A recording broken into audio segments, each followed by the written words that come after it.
तो आखिरकार भारत और पाकिस्तान के बीच सीज फायर हो गया है। बकायदा अमेरिका ने इसमें मध्यस्थता की है और अमेरिकी राष्ट्रपति डोनाल्ड ट्रंप ने यह जानकारी खुद पूरी दुनिया को दी है कि भारत और पाकिस्तान ने मिलकर सीज फायर कर दिया है। क्या होता है सीज फायर? डोनाल्ड ट्रंप ने क्या पोस्ट किया है, पहले मैं आपको वो दिखाता हूं, उसके बाद सीज फायर का मतलब क्या है वो समझाऊंगा। ये देखिए डोनाल्ड ट्रंप का पोस्ट। डोनाल्ड ट्रंप लिखते हैं, after a long nights of talk mediated by US, यानी कि एक लंबी बातचीत, लंबी दौर की बातचीत जिसकी मध्यस्थता अमेरिका ने की। I am pleased to announce that India and Pakistan have agreed to a full and immediate ceasefire. यानी कि मैं खुशी के साथ ये ऐलान करता हूं, मुझे ये बताते हुए खुशी हो रही है कि इंडिया और पाकिस्तान दोनों देशों ने फुल और इमीडिएट सीज फायर यानी कि पूर्ण रूप से सीज फायर का फैसला कर लिया है। दोनों सीज फायर पर राजी हो गए हैं। फिर ट्रंप लिखते हैं, कांग्रेचुलेशंस टू बोथ कंट्रीज, यानी कि दोनों देशों को बधाई। दोनों ने अपने कॉमन सेंस का इस्तेमाल किया, यानी कि लोगों की भलाई सोची, अपने अपने देश की भलाई सोची और ग्रेट इंटेलिजेंस की वजह से, यानी कि बुद्धि का इस्तेमाल करते हुए दोनों ने सीज फायर पर मुहर लगा दी है। Thank you for attention to this matter, यानी कि आपने मेरे इस बात पर ध्यान दिया, बहुत बहुत शुक्रिया। अब आपको बताता हूं डोनाल्ड ट्रंप के इस कहने का मतलब क्या है, होता क्या है सीज फायर। बहुत सीधे शब्दों में, बहुत सिंपल शब्दों में मैं आपको समझाता हूं कि आखिरकार इसका मतलब क्या है। तो सीज फायर को एक तरीके से युद्ध विराम भी कहा जाता है, यानी कि युद्ध पर विराम लग जाता है तब सीज फायर बोला जाता है, यानी युद्ध रुक जाता है, युद्ध अब नहीं होगा। यह किसी भी युद्ध को स्थायी या फिर अस्थायी तौर पर रोकने का एक जरिया है।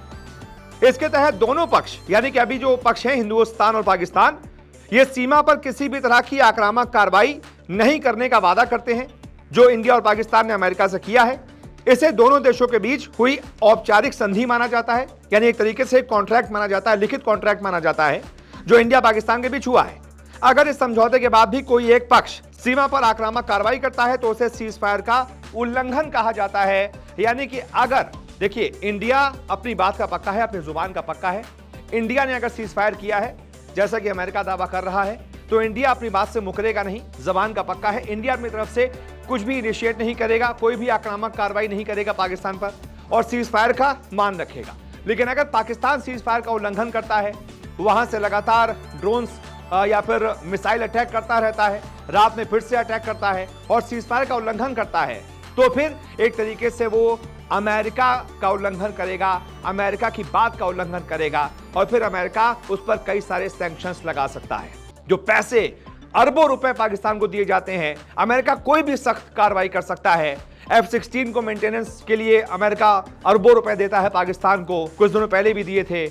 अमेरिका वो रोक सकता है और भी वित्तीय मदद जो पाकिस्तान को मिलती रहती है पूरी दुनिया से, उस पर भी अमेरिका रोक लगा सकता है, यानी कि सख्त कार्रवाई अमेरिका कर सकता है। यानी कि अब पाकिस्तान की हिम्मत नहीं है। अगर पाकिस्तान ने अमेरिका से वादा कर दिया है, सीज फायर को मान लिया है, तो फिर पाकिस्तान की इतनी हिम्मत नहीं है कि वो सीज फायर का उल्लंघन करेगा। यानी कि अब आप निश्चिंत हो जाइए, आप पूरी तरह से सेफ हैं, हिंदुस्तान पूरी तरह से सेफ है।